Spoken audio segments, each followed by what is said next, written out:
মদিনার বাজার দিয়ে নবীজি যাচ্ছেন, নবীজির একটা ওঁট পছন্দ হয়েছে। তো নবী ওঁটের মালিকের কাছে গিয়ে জিজ্ঞেস করলেন, ভাইয়া এই ওঁটটার দাম কত? ওই দামাদামি হলো, নবী সে দামে কিনতে রাজি হলেন, কিন্তু নবীর কাছে তখন অর্থ ছিল না। তখন নবীজি ওনাকে বললেন, আপনি আমাকে ওঁটটা দেন, আমি এখনই গিয়ে আপনার সেই প্রাপ্যটা পাঠিয়ে দিচ্ছি।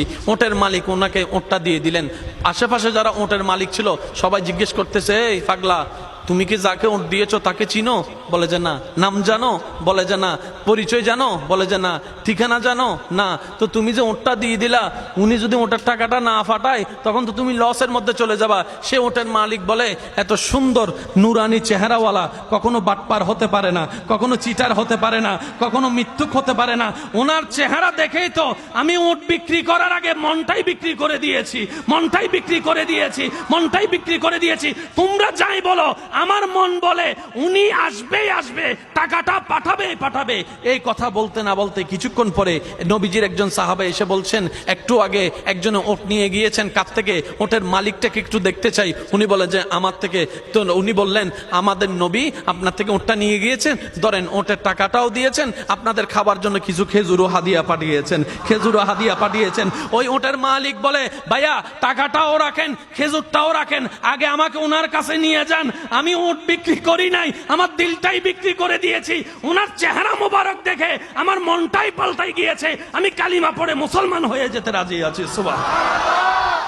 जिसका कोई सानी नहीं वो नबी हमारा है, मुस्तफा की अजमत का हद ही ना किनारा है। आशिक बोले लम याति नजीर कफी नजरिन मिसले तुना शुद्ध पैदा जाना। চিৎকার দিয়ে বলেন না সুবহানাল্লাহ।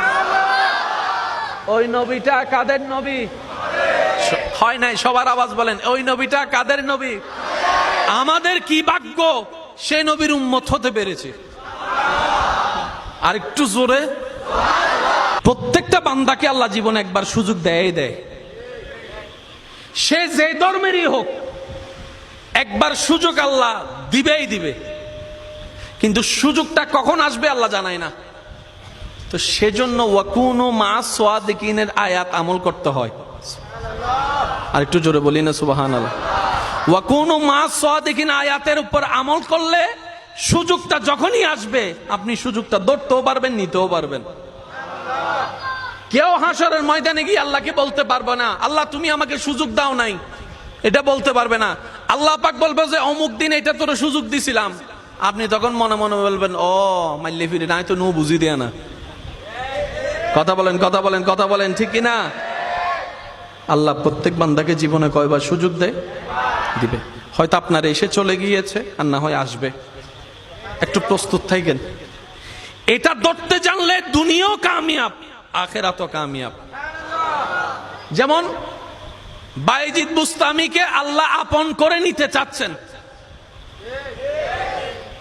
উনি সারা রাত ভর কি নিয়ে দাঁড়াইছিলেন? ভাইয়া বলেন না ভাই। পানি। হাতে কি? হাতে কি? সারা রাত কি করছেন? দাঁড়ায় আছেন। আল্লাহ এটা কবুল করে নিছে। ডাইরেক্ট আব্দুল্লাহ থেকে ওলি আল্লাহ বানাই দিছে। সুবহানাল্লাহ, জোরে বলেন না। তো যে পথ পার হয়ে উনি যেখানে যেত 10 বছর লাগতো, আল্লাহ সেটা সেকেন্ডের ভিতর পার করাই দিয়েছেন।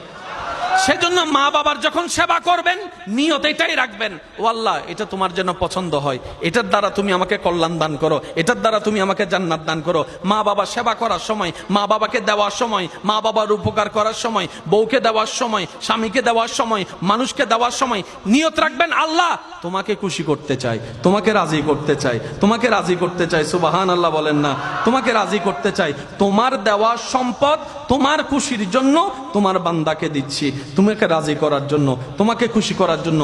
বিশ্বাস করেন ভাই, আপনার এই জীবনের একটা কাজ যদি রবের কাছে প্রিয় হয়ে যায়, আল্লাহ আপনাকে 20-30 বছর রিয়াজতের রাস্তা 1 সেকেন্ডে পার করাই দিবেন। ওই সুযোগগুলোকে একটু বুঝতে হয়। একটু জোরে বলেন না রে ভাই।